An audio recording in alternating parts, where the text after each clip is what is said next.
So happy days are here again. We are here today for a review of quite possibly the greatest Nintendo Switch accessory ever produced.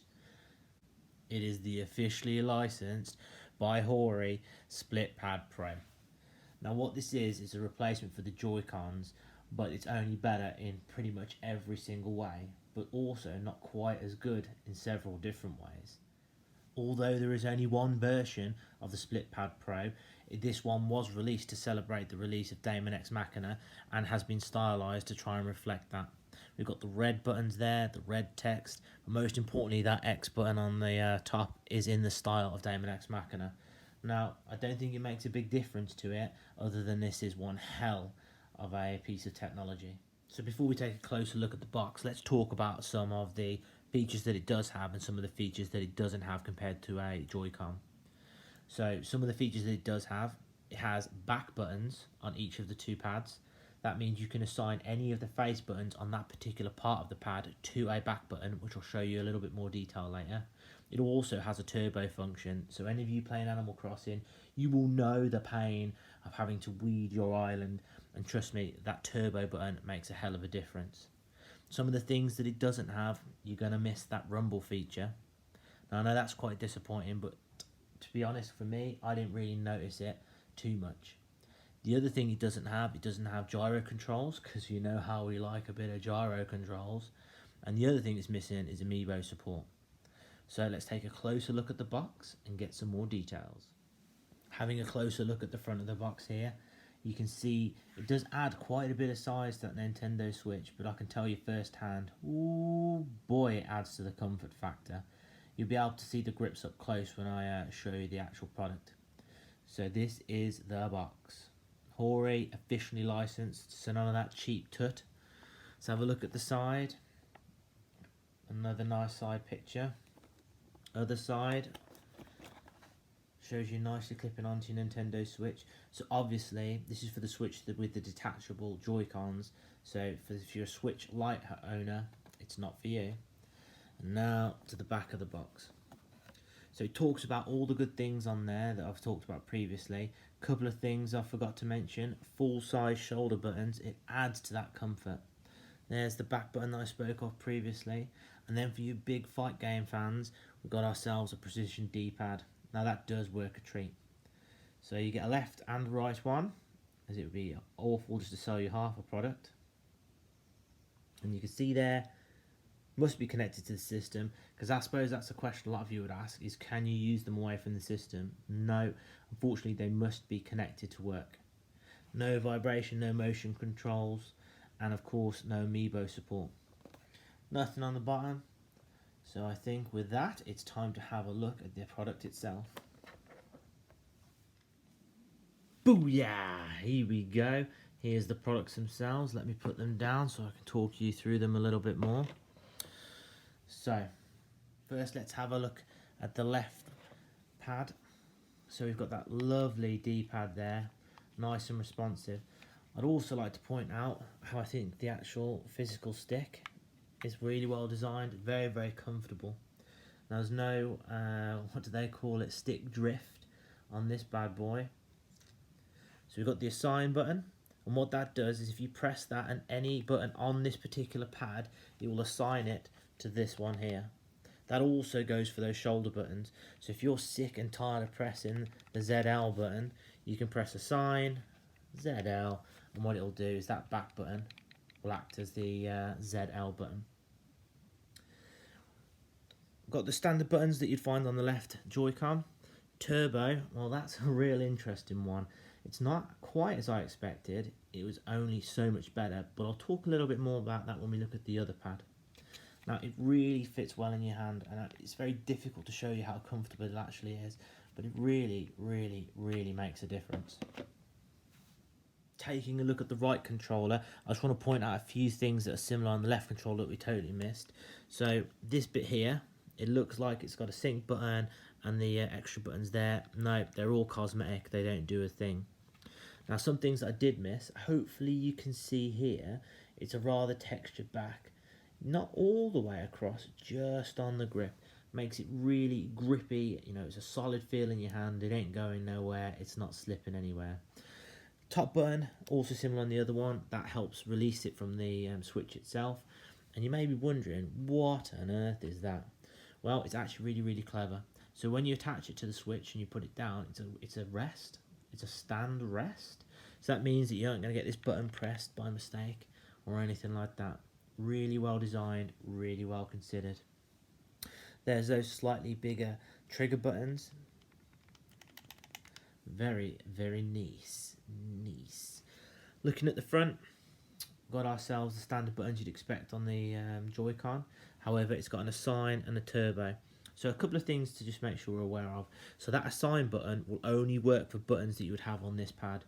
So what you can't do is assign, for example, A to the back button on this one. That is slightly disappointing, but it does make sense given the sort of technological setup that we have here. So what about that turbo button we're talking about?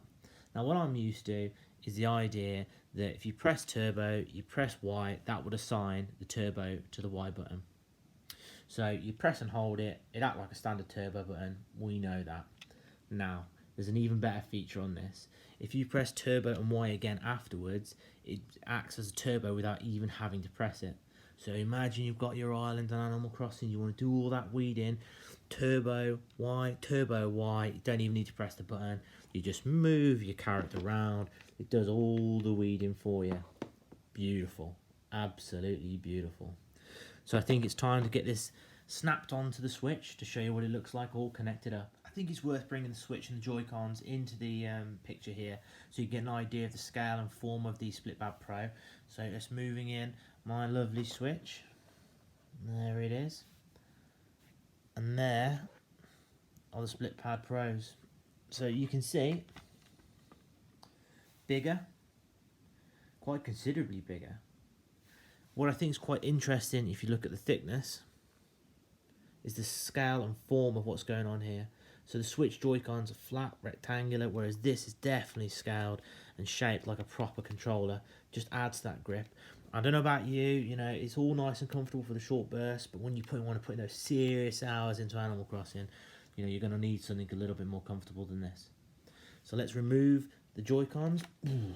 1, 2, and let's clip them in. Listen very carefully. Oof. Nice. And real nice. So it does make the Switch bigger, I'm not going to lie. It is much, much bigger now. And on the back, you can clearly see, that's what those extra stands were for. So let's put it down and see. So no longer does it lie flat, it's a slight angle so those back buttons don't get pressed. Adds a little bit of weight to the Switch, but I don't think that's a bad thing. But the biggest thing we can say here is how comfortable it is in your hand. Real, real comfortable. So I think it's time to turn the Switch on and show you it in action. So let's turn it on. Straight in. One thing, you know, I'm sure on some of your minds is, do you need to sync it? No, just clip it in immediately, bang, straight you go, it's working. Let's click A, let's go in, 1, 2, 3. Works exactly as you'd expect. Really comfortable, really, really nice. Really, really worthwhile. So, the assign button's here, so let's show you that in action. So if you want to assign a button for it, press assign A. That red light signifies that you've assigned the back button to A. So if we go down and if we go to news, so I'm going to press the back button there. Bang, straight away it works. So the assign sets whatever face button you want to the back, but works perfectly as you'd expect. Now what I think I might do now is load up a bit of Animal Crossing for you. So a cheeky cut here passes you through to my island, having a little bit of a look around. First thing I'd like to point out is if you're going to come to my island, you've got to be in the NWO, and when you're in the NWO, you're in the NWO for life. So let's get to somewhere where I've actually got some weed still. Vaulting pole, let's go. So I've shaped a lot of the land, but there's some weeds, I think, up here. Let's go up. Yeah. So, we've got some weeds here to show you, to be able to show you how the turbo button works. So pick up is Y. So first thing, turbo Y, solid green. So what that means is if you press and hold the button, the turbo button will act. So if you press and hold Y, it flashes to show that it's working. It's automatically picking up the stuff. Nice. Now, even better than that is the proper lazy man turbo that I like. So if you press turbo, you press Y, it automatically starts flashing. So you don't have to do anything. You just walk and then he picks up those weeds for you. Talk about comfort. Absolute comfort. And to be honest, I think that draws our review to a close. I think it pretty much covers everything. Now, what are my thoughts on it? I think it's a must own. I think if you have a Switch with detachable Joy-Cons, you owe it to yourself to go out and buy these. The comfort it provides, the functionality it provides, I think is exceptional. I think the biggest thing about this, in fact, is the comfort. The grips are comfortable, the joysticks are comfortable. You think you're investing in your hands here. You're using your thumb, you're burning it down to the bone, picking up them weeds, or the turbo button, or you're playing Street Fighter and you want to Hadouken somebody. You just don't want to press the buttons, get the turbo on. It saves you loads of time and effort. Now, what I would say is I think they are quite difficult to get hold of at the moment. I was checking Amazon earlier and they are in stock, but at $44.99. Now, I think that's pretty good price, to be honest. I think I paid a little bit less than that because I think it was on offer when I picked it up. But I think it's worth every penny. You owe it to yourself to go and get these. So I don't know what you're doing here. Well, I know what you're going to do here. You're going to click subscribe. You're going to give us thumbs up. You're going to post a comment. And then after that, you're going to get yourself to Amazon. You're going to buy yourself a Split Pad Pro.